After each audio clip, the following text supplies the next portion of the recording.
السلام علیکم عشق سخن کے معزز دوستو۔ چہل قدمی ہمارے جسم اور روح کے لیے بہت ضروری ہے۔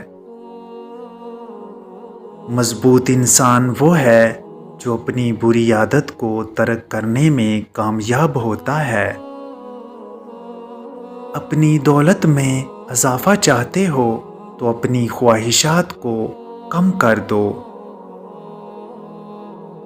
خود کو جاننا چاہتے ہو تو اپنے اعمال کا موازنہ دوسرے لوگوں سے کرو۔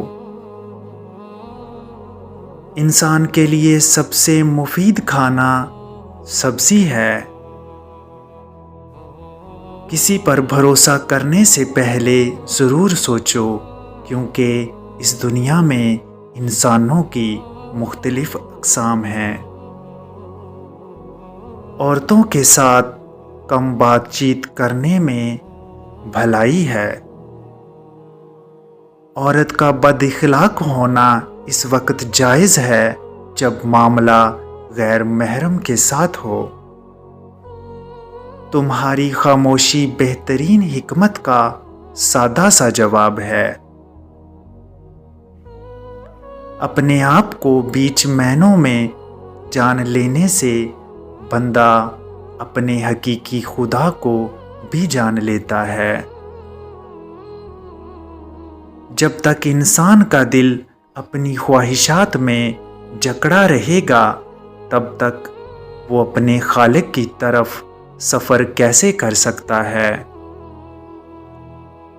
انسان کی اصلیت اور عظمت اس کے کیے جانے والے اعمال سے معلوم کی جا سکتی ہیں۔ خدا کی قوت کا اندازہ روزانہ دن اور رات کے ہونے پر لگایا جا سکتا ہے۔ ادھورا علم خطرے کا باعث بن سکتا ہے۔ علم کو سیر ہو کر پینے سے دل و دماغ روشن ہو جاتے ہیں۔ صبح جلدی اٹھنا زندگی گزارنے کی طرف پہلا مثبت قدم ہے۔ مردانہ کمزوری کے لیے ایک مولی کاٹ کر اس پر چینی ڈال کر کھانے سے مردانہ قوت میں اضافہ ہوتا ہے۔ مولی کے اوپر جڑوں میں جو بال ہوتے ہیں، ان کو کھانے سے مردانہ کمزوری دور ہو جاتی ہے۔ اگر تمہیں لگتا ہے کوئی کام ناممکن ہے تو اسے ممکن بنانے والے تم خود ہی ہو۔ امید ہے آپ کو ہماری ویڈیو پسند آئی ہوگی۔ ہمارے چینل کو سبسکرائب کر لیں تاکہ مزید ویڈیو آپ لوگوں تک پہنچتی رہیں۔ ملتے ہیں کسی اور ویڈیو میں۔ اللہ نگہبان۔